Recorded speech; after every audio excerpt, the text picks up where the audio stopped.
depois desse período de missões, no meio da perseguição, vai surgir um tempo de paz. Uma mulher chamada Helena, por volta do ano de 306, ela se entrega a Jesus. E ela é mãe de um homem chamado Constantino. O Constantino, ele não vai se batizar, não vai se converter no primeiro momento, tá? Mas ele vai dar ouvidos à sua mãe, ele vai ficar atento ao que a mãe dele está falando. E voltando de uma batalha, ele, com todos os seus soldados, ele vê no céu uma cruz. E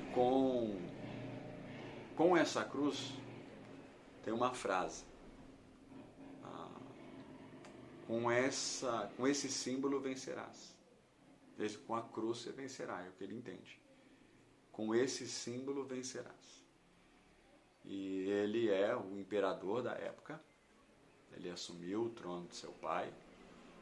Em 313, depois dele ver essa imagem, dele ter a mãe dele convertida, ele decreta paz. É chamado de o decreto da tolerância. Então ele vai dizer, olha, agora, a partir de agora, não se mata mais cristão. Não se mata mais cristão, não se tortura mais cristão. Isso não vai acontecer no meu império, no meu governo. Outra coisa, o cristão não precisa mais adorar César, não precisa acender incenso para mim, nem nada disso. Não vamos mais fazer isso. E ele acrescenta esse decreto, comportamentos positivos do cristianismo. Embora ele não é cristão, ele não é. Algumas pessoas vão dizer que ele é o que vai exigir o cristianismo. Ele não vai exigir ainda a fé cristã para todos os romanos. Ele não vai exigir isso. Tá? Mas ele vai trazer ideias do cristianismo. Então ele vai defender os escravos, agora vai haver uma defesa na lei para os escravos, vão haver leis protetoras para os escravos. Ele vai proibir o adultério com lei. Não pode adulterar, o cristão está certo, esse negócio de adultério está errado. Ele vai fazer isso. Ele vai acrescentar essas visões. Ele vai coibir, ou seja, ele vai defender a vida e não a morte. É interessante o que vai acontecer. Ele muda o pensamento, embora não seja ele. Daqui a pouco a gente vai falar que existe um outro imperador que vai decretar algo mais, mas ele muda a direção das coisas. Ele morre, tá? Ele vai morrer. Só na morte, só no final da vida que ele vai ser batizado, só bem perto da hora da morte, e que ele vai pedir o batismo, ele vai fazer um reconhecimento da fé cristã.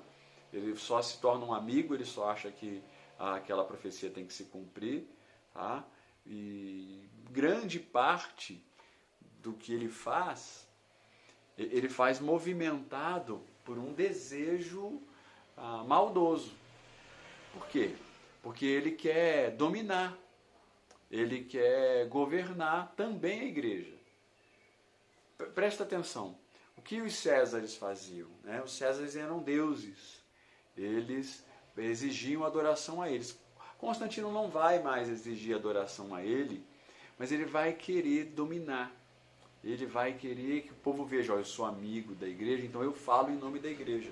Então ele vai dar presentes para a igreja, ele vai construir igrejas, mas o que ele quer? Ele também quer domínio.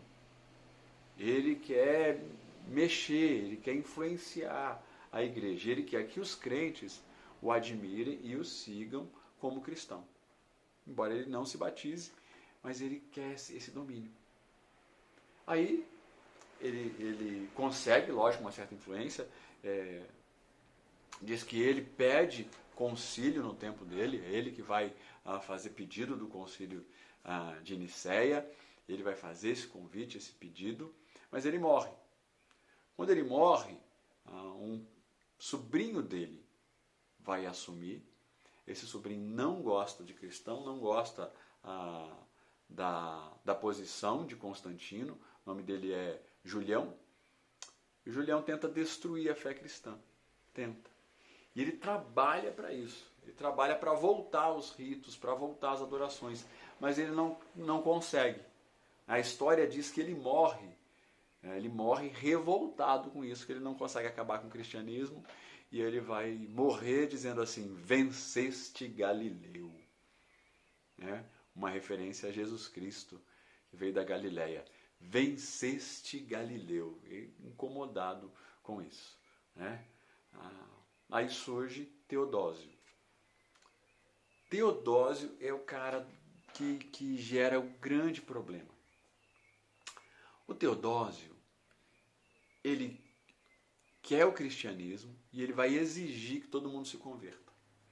Ele faz o inverso do que Nero, do que Domiciano fizeram. Ele vai obrigar o povo a se converter. Mas para ser parte do reino, tem que ser cristão. O homem ou a mulher que for assumir o homem que for assumir o poder tem que ser cristão, tá? Certo? Os imperadores agora têm que ser cristãos. Nós vamos ter que ter práticas no governo cristãs, e vai haver uma mistura entre governo e igreja a partir desse homem, Teodósio. Ele é que vai criar isso. Ele proclama cristianismo, religião do Estado. Missões Viva e Paz, mas é uma paz arriscada.